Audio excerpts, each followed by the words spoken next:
नमस्कार. शेतकरी हवामान अंदाज या यूट्यूब चॅनलमध्ये मी युवराजकडे आपल्या सर्व शेतकऱ्यांच्या सहर्ष स्वागत करीत आहे. तर शेतकरी मित्रांनो, सध्या टेम्परेचरची लाट कायमच आहे. तर हे टेम्परेचर 42 ते 43 अंशच्या आसपास राहणार आहे आणि टेम्परेचर जवळजवळ महाराष्ट्रामध्ये सध्या तरी 6 तारखेपर्यंत टेम्परेचर हे 41 ते 42 अंश राहणार आहे आणि 6 तारखेनंतर थोडं टेम्परेचर प्रमाण कमी होणार आहे. तरी शेतकरी मित्रांनो, सध्या महाराष्ट्रामध्ये आज 1, 2, 3 मेपर्यंत हे टेम्परेचर 42, मराठवाड्यात 42 ते 41 अंश राहणार आहे आणि विदर्भ साईडला 42 ते 43 अंश असे राहणार आहे.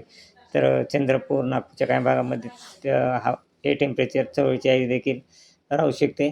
तर शेतकरी मित्रांनो, सध्या तरी या टेम्परेचर प्रमाण काय कमी होणार नाही, परंतु 6 तारखेपासून परत टेम्परेचर हे 1 मिलीच्या आसपास 1 पॉईंटने कमी होण्याची शक्यता आहे. तरी पण हे टेम्परेचर मराठवाड्यामध्ये 40 राहणार आहे आणि विदर्भ साईडला 41 अंश असे राहणार आहे. आणि शेतकरी मित्रांनो, 8 तारखेपासून परत थोडंफार पावसाचा अंदाज आहे. 8 तारखेला थोडं टेम्परेचर प्रमाण परत कमी होत आहे. विदर्भ साईड आणि मराठवाड्यामध्ये देखील हे टेम्परेचर प्रमाण 8 तारखेला 38 अंश ते 40 अंशच्या सेल्सिअस या आसपास राहणार आहे आणि या जिल्ह्यामध्ये पावसाची शक्यता आहे. तर शेतकरी मित्रांनो, सध्या 8 मेपर्यंत कसल्याच प्रकारे महाराष्ट्रात पावसाचा अंदाज नाही. वातावरण देखील स्वच्छ राहणार आहे आणि टेम्परेचरमध्ये वाढ देखील राहणार आहे. परंतु 4, 5, 6 तारखेपासून नॉर्मल अंशतः ढगाळ काही जिल्ह्यात हे आपलं वातावरण ढगाळ राहणार आहे. तसेच विदर्भ साईडला पाहिला असता 5 तारखेपासूनच विदर्भ साईडला नागपूरच्या जवळ कवर्धा या ठिकाणी थोडाफार पावसाचा अंदाज आहे. 4, 5 आणि 6 तारखेला देखील नागपूरच्या जवळच पावसाचा अंदाज दाखवत आहे. तसेच 7 तारखेला देखील कवर्धा, भंडारा या भागामध्ये नॉर्मल पावसाचा शिरकाव होणार आहे आणि 8 एप्रिलपासून नांदेड, नागपूर, सोलापूरचा काही भाग, तसेच लातूर, निलंगा या भागामध्ये नॉर्मल पावसाचा शिरकाव होणार आहे. तसेच नांदेडला देखील नॉर्मल पावसाचा शिरकाव आहे. तसेच विदर्भात हिंगणघाट, नागपूर, तसेच चिंदवाड आणि गोंदिया, भंडारा या भागामध्ये देखील सर्वसाधारणतः जोरदार पावसाची शक्यता आहे 8 मेला. आणि 9 मेला देखील याच भागामध्ये गोंदिया, नागपूर, हिंगणघाट, चंद्रपूर, तसेच अमरावती,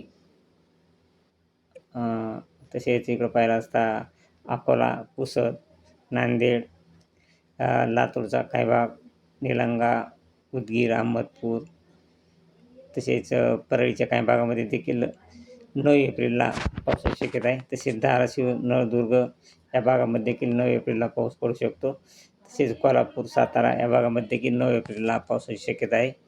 आणि परत शेतकरी मित्रांनो, 10 एप्रिलला देखील फक्त कोल्हापूरच्या जवळ नॉर्मल पावसाचा शिरकाव होणार आहे आणि 10 एप्रिलला वातावरण हे अंशतः ढगाळ राहणार आहे. परंतु 10 एप्रिल आणि 11 एप्रिल या या ठिकाणी या तारखांना कसलाच पावसाचा अंदाज नाही 12 एप्रिलपर्यंत.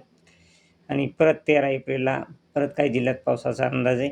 चंद्रपूर, रायपूर, नागपूर, तसेच नांदेड, लातूर, सोलापूरचा काही भाग आणि अक्कलकोट या भागामध्ये नॉर्मल पावसाचा 13 तारखेला शिरकाव होऊ शकतो. हा काय पाऊस जास्त नाही, पण नॉर्मल पाऊस राहणार आहे. तसेच सातारा, कोल्हापूर या भागामध्ये देखील 14 तारखेला पावसाचा अंदाज आहे. मुंबईला देखील थोडाफार नॉर्मल पाऊस पडू शकतो आणि 14 मेला लातूर, तसेच परळी, धाराशिव, नळदुर्ग उदगीर अहमदपूर या भागामध्ये सर्वसाधारण पावसाची सरी येण्याची शक्यता आहे. तसेच परभणी, हिंगोली या भागामध्ये देखील 14 मेला पावसाची शक्यता आहे. आणि वाशिम, इकडं पाहिलं असता वाशिम, कारंजा, लाड या भागामध्ये देखील पाऊस पडू शकतो विदर्भ साईडला. तसेच बैतूल आणि छिंदवाडा, तसेच गोंदिया, भंडारा या भागामध्ये देखील 14 मेला पावसाची शक्यता आहे. आणि इतर जिल्ह्यामध्ये मात्र वातावरण हे अंशतः ढगाळ राहणार आहे. कशाच प्रकारे पावसाचा अंदाज नाही. तरी शेतकरी अशी रोजची ताजी अपडेट पाहण्यासाठी आपल्या चॅनलला सबस्क्राईब, लाईक करा. जय हिंद, जय महाराष्ट्र, जय जवान, जय किसान.